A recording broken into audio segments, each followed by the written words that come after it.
Military cuts gone too far, double defense budget. Swedish conservatives say the Swedish Conservatives Party wants to see more battleships, submarines, fighter jets and another army brigade, coupled with a dramatic hike in defense expenditure.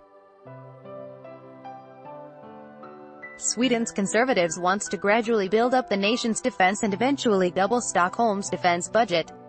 The party is proposing an extra 18 billion Swedish kroner, $2 billion, for defense in the years 2019 to 2021. In the long run, the ambition is to raise the defense budget to 2% of the nation's GDP, which means a doubling compared with today, national broadcaster SVT reported. Conservative leader Ulf Kristersson has argued that the defense cuts of the past 20 years have gone too far. According to Conservative defense policy spokesman Hans Wallmark, the most important thing at the moment is to see that the defense agreement passed by the Swedish parliament in 2015 is implemented. The 2015 cross-party defense agreement stated that Sweden's security situation has worsened and demanded an additional 13.7 billion Swedish kroner, $1.54 billion, in defense allocations during the period 2016 to 2020. At the same time, Wallmark argued that a long-term plan is needed. The Conservatives want to strengthen Sweden's defense capabilities in an increasingly uncertain world. We have therefore announced that Sweden's defense budget should be raised to 2% of GDP, the party tweeted. Within the current defense period until 2020, the Conservatives proposed the establishment of a special total defense department. Furthermore, a number of older JAS Gripen C/D fighter jets should be retained via and upgraded their lifespan, and Sweden should commence the acquisition of next-generation surface combat vessels.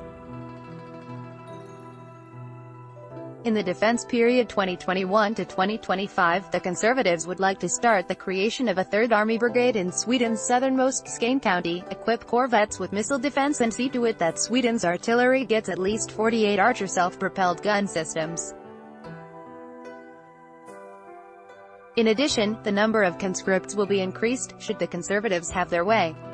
According to the plan, the Home Guard will become a defense branch of its own with 25,000 soldiers. Read more. Sweden to issue "If Crisis or War Comes" booklet for first time in decades. In the defense period 2026 to 2030, the Conservatives want to train 8,000 conscripts annually, increase the number of submarines from 5 to 7, expand the number of combat vessels and further beef up artillery.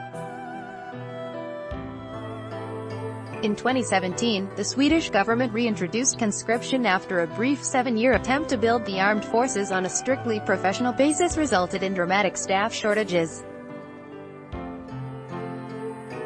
In 2016, before reintroducing conscription, Sweden's armed forces, which number fewer than 20,000 soldiers in peacetime, was reportedly lacking 1,000 squad leaders, soldiers and sailors, not to mention 7,000 reservists.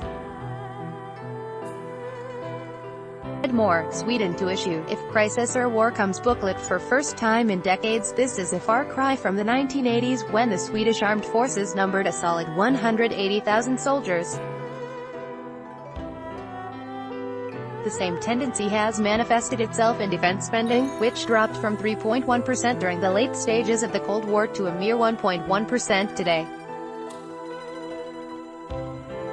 The Conservatives, who are sometimes referred to by their Swedish name of moderates, are a major player in Swedish politics.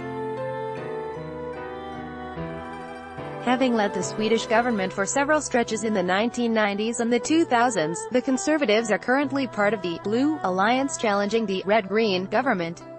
The four alliance parties, the Conservatives, the Liberals, the Christian Democrats and the Centre Party, would also like to see Sweden as a NATO member.